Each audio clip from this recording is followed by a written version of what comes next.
I guess what inspires me is I'm hopeful. I'm hopeful for a better earth, a better future, a better life. And not just for me, but also for the future generations that haven't really had a chance to explore anything.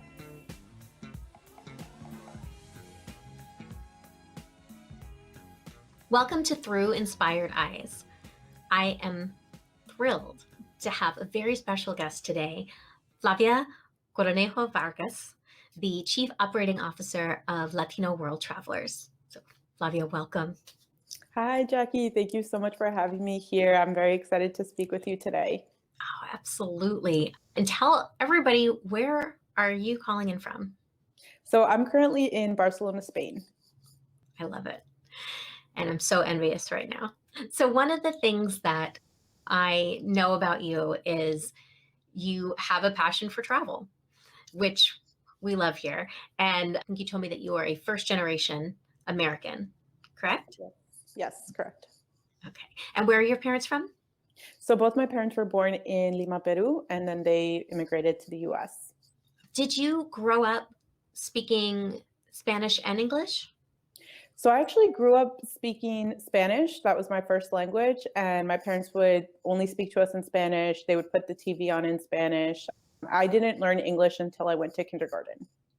And as you started to travel, when you traveled, did you do that personally or like solo trips with your friends, or was it something that you and your family did growing up? So it definitely started as family. My parents would always take us on road trips throughout the US. When we would go to Peru to visit family, my parents would also rent a car and we would go to different places. So it definitely started really young. The first time I actually ever went to Peru or ever really went anywhere, I was about a month old and they took me to Peru from the US. So I've been traveling pretty much like my whole life, I guess.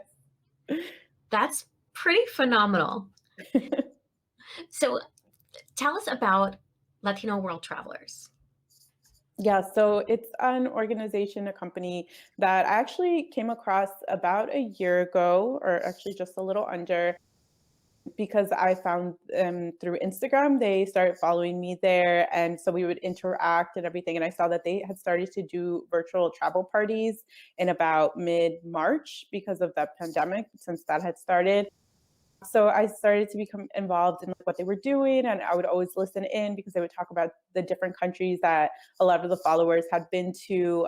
So I was just really interested in learning about places that I hadn't been to yet. So I started talking more with the founder, Vanessa, and we would communicate a lot. And then she ended up offering me a position to work with the organization. I didn't start off as COO, obviously, but while she would teach me about the different things that they were doing, I became really involved in it and then eventually fell into this role. But really, it's to showcase and highlight Latino travelers because as a Latino community, I definitely felt it when I would go places that there weren't many Latino travelers in hostels or just in hotels. Like I wouldn't really come across too many of them. So it was great to find a space that was specifically for Latino travelers, which I thought was absolutely great. I think that's fantastic. What did that feel like when you were traveling and didn't see people who looked like you? Yeah, it made me think that maybe this space isn't supposed to be for me, or maybe I shouldn't be in this. And also not just because of the places I would go to, but because of what my family members would say as well. Not so much my parents, but like aunts and uncles would ask me like, why do I travel by myself when I would travel by myself? Or like, why don't I wait for someone? Or what if something happens? Those were some of the questions I would mainly get. I am really cautious, so I knew that I would be okay, and I have been. But it was definitely some questions that would always come up. But it definitely helped when I did find this space because it made me realize that even though I may have not seen other Latino travelers while I was going to certain destinations, it doesn't mean that they weren't there. It just so happened that we were probably staying in different places or just for some reason didn't run into each other. But it was great knowing that there were other Latino travelers out there as well. Absolutely. So, what about travel has been healing for you? Yeah, so because I've done it for so long, I feel like at a certain point, it was my escape, at least in like my early to mid 20s. It was kind of like whenever I felt really stressed with work or with things just going on in the US, it was like my escape from that. And I knew that's the reason why I wanted to make the move permanently out of the US and why I decided to come to Barcelona to do a master's program here. So I came in September of 2019 to do one program. I actually already finished that one and I've started a second master's program just so that I could stay here and find a way to do it where I can then transfer from a student visa to a work visa. I don't know how easy that'll actually be because I hear from a lot of people it can be difficult, but it's definitely what I'm trying to do. I personally felt that in the US, I felt just a lot of stresses when it came to finances, when it came to just my mental health in general, that I feel a lot more at ease with the kind of lifestyle that is lived here in Spain. So that's why I wanted to move and it's definitely helped. So did you move to Spain on your own? Yes, I did. I actually only have one cousin that happens to live here in Barcelona. But even before I had visited Barcelona, the first time I came was back in 2011. I had already thought that it was a place I wanted to at least visit and possibly live in before having even visited, which is a little crazy to say. And now, 10 years later, I'm living here. I saw into the future a little bit with that. Yeah, I think that's beautiful. That really resonates with me. I think sometimes the universe sends us signs. I felt the same way. Granted, not nearly as exotic, but moving to Boston, it was an instinct city for me when I was living in Colorado. I knew I wanted to come here or Seattle, and then I had the chance to travel to both for work and realized Boston was really where my heart was going to be. Hmm. Yeah, sometimes you just know. I don't know how, but it's just like your mind, something about it just tells you, and it's like you have to do it. So what do you think are the distinct differences when it comes to the stressors and the lifestyle that you experience in Barcelona versus in the States? Yeah, I think because I just know more of the system in the US, so I can tell certain things that just don't run what I feel are to be. But now that I have been in Spain, although I am happy that I'm here, I'm noticing that certain things like I mentioned, transferring from a student visa to a work visa is difficult and that there are certain things that obviously as an outsider I didn't know as much that I am learning more the more time I spend here. It's still a place that I do see myself living in, but I do see that it is a little complicated. And I know that I have taken for granted the flexibility and really the ease that I've had in being able to work really in anywhere that I wanted to in the US and in Peru because I'm a dual citizen, so I can work there as well. And because I don't have that facility here in Spain, my cousin, on the other hand, she does have an Italian passport, so it does make it a little different. Our situations are different. But because I don't have that, I do see that getting a job is harder than what I originally thought it would be. Trying to figure out like renting an apartment or sometimes certain utilities, just getting even opening up a bank account has been difficult. Things that I really took for granted in the US because it was there, it was done, it was easier. So I feel like the different stressors I had in the US vary from the ones that I do have here. Because the ones I now have here are ones that I didn't have to worry about in the US. So it's kind of like a little bit of a flip flop. What what were the stressors in the US? I know you Oh, mentioned yes, a little I'm bit about policy. sorry. No, that's fine. Yes, that is what you originally asked. Yeah, I just felt like there was always just such a pressure to have to be I guess, like, personally, I just felt this, and not so much from anyone in particular, but just, like, the pressure to have to always be working all the time or always building or always just doing something when here I feel like the lifestyle is a little bit more relaxed, like, although people obviously work and everything, but work and a job isn't their whole life. So it's you go to work and you do that, but then you leave and then you spend time with friends, you go outside, you do other things. I feel like the US, it being such a capitalistic country, it is so focused on just the work aspect and not the living aspect. And that to me was a stressor. I think that's really beautiful, and the lifestyle that you're creating is really centered around supporting your mental wellness. Yeah. And without seeing that difference in culture, it's possible that you wouldn't have been able to do that. Exactly. No, I totally agree. I think like having spent the time here prior to moving here really has definitely opened my eyes that there are different ways of living. Like we don't just always have to live one way just because we were born into that. I'm currently reading a book called Sabbatical by Shelly Paxton, and she speaks to this time in her life where she's traveling and being and realizing what she wants her purpose to look like. And she says, I'm focusing on human being, not just human doing. And a lot of, I think, the rat race that we experience in the States is around doing. Yeah, for sure. Really is. So, what do you do to take care of your own self care and mental wellness? So I love to spend time outside. I'm definitely not a homebody. I like to, whether it's hiking, whether it's just exploring a new part of the city or going to a new city. I know now with COVID, it's a little bit more difficult to do that, but I really like to be outside, getting some time in the sun, getting close to the beach since I live pretty close to it here. Just anything that has to do with being outside always makes me feel better. I get cabin fever very quickly. So just that's definitely something that's always helped me, just getting outside and getting some fresh air. I think that's fantastic. And you're reconnecting with nature, and that's one of the real pillars of wellness travel. Yes. Is that something that you would do in the States as well?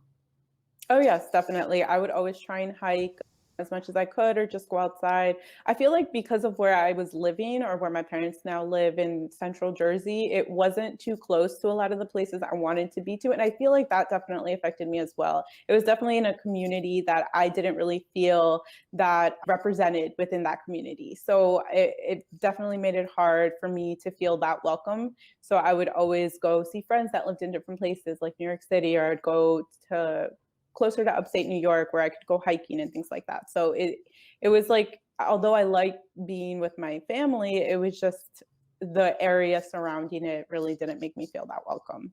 Can you speak a little bit more to that?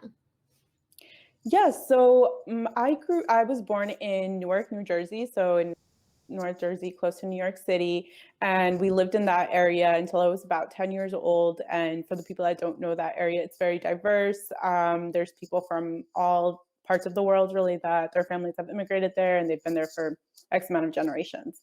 When I was 10, my parents, mainly because of my mom, because of her job, we ended up having to move from there about an hour south to central Jersey, where they currently are now. And it was just like a culture shock, even 1 hour away in the same state, because I went from a very diverse community, a very diverse school, to a very non-diverse school. It was a very affluent white community. So my sister and I were the only two Latinas that went to the school, and I went there from fifth grade all the way to the end of high school. And during that time, I feel like for my mental health, that time period definitely may have affected certain what now I've come to see as affected my personal growth, because I wasn't really surrounded by a lot of people that thought like me or grew up like me. And it definitely stunted the way I saw certain things, I feel like, because what I saw a lot of my classmates do or what they were able to do, I was not able to do. My parents would not let me do that.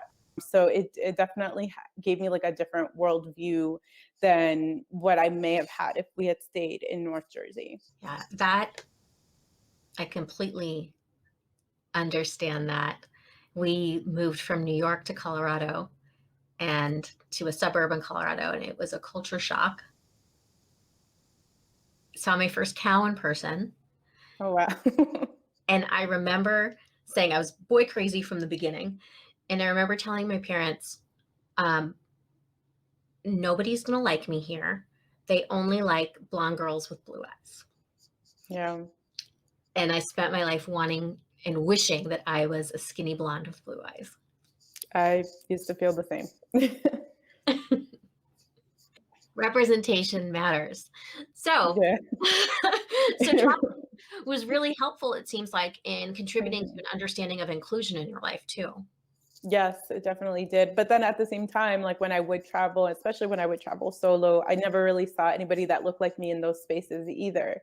So I would go to I mainly stayed in hostels just so that way I could travel more.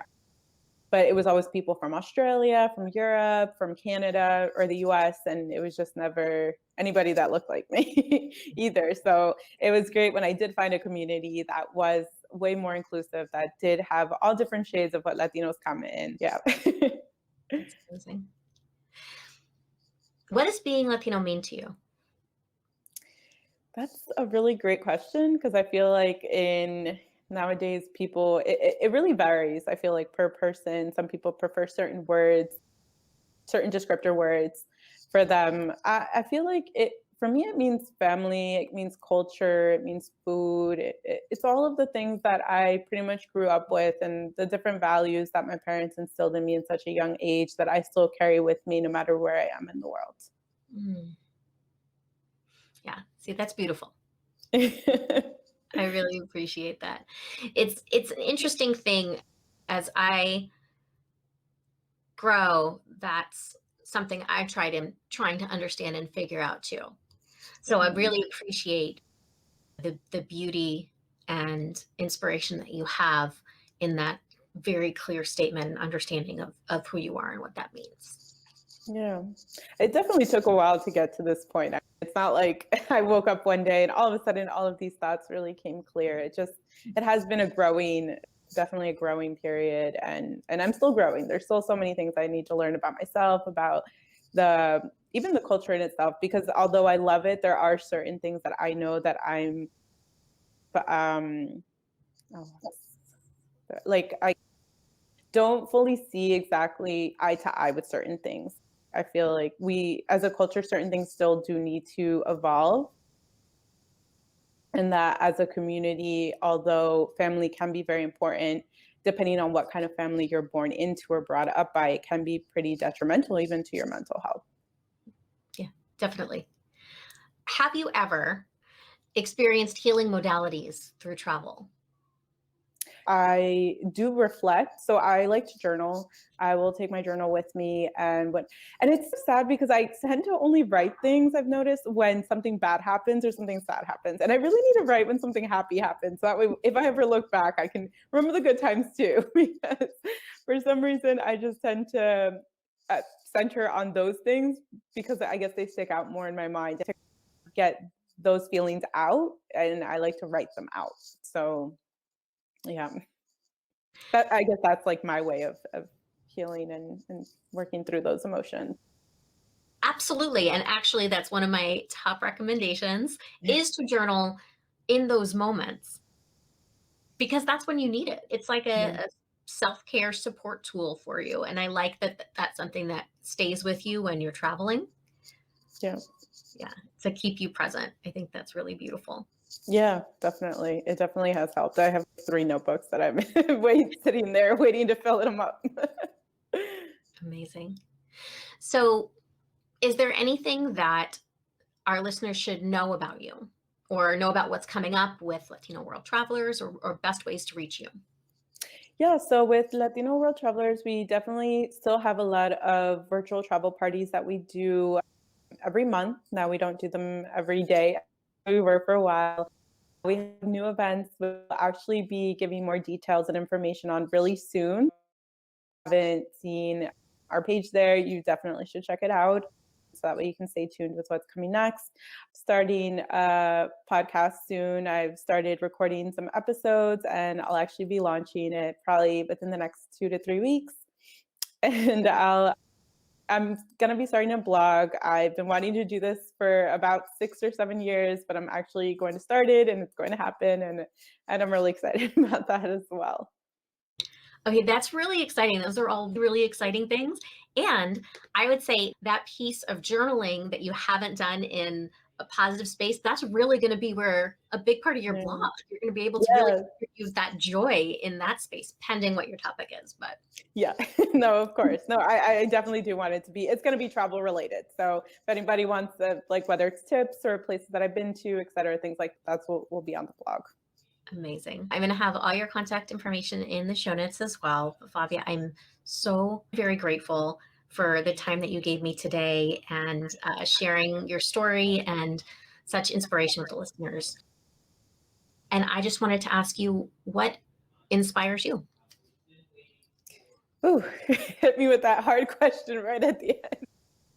What inspires me? I guess what inspires me is I'm hopeful. I'm hopeful for a better earth, a better future, a better life. And not just for me, but also for the future generations that haven't really had a chance to explore anything. Like not even ones that aren't even born yet. Like I have a couple nephews that are one of them actually lives here and I see him and I'm like, I don't want how things are right now for him to have to live that eventually, that we can all be better in a better place, like health wise, just life wise, and just environmentally, because we also need to work on that as well. But just hope. Yeah. I think that's amazing. Hope is a beautiful thing. So thank you again. Thank you. Thank you so much for having me on here today. Oh, absolutely. And to everyone out there, stay inspired.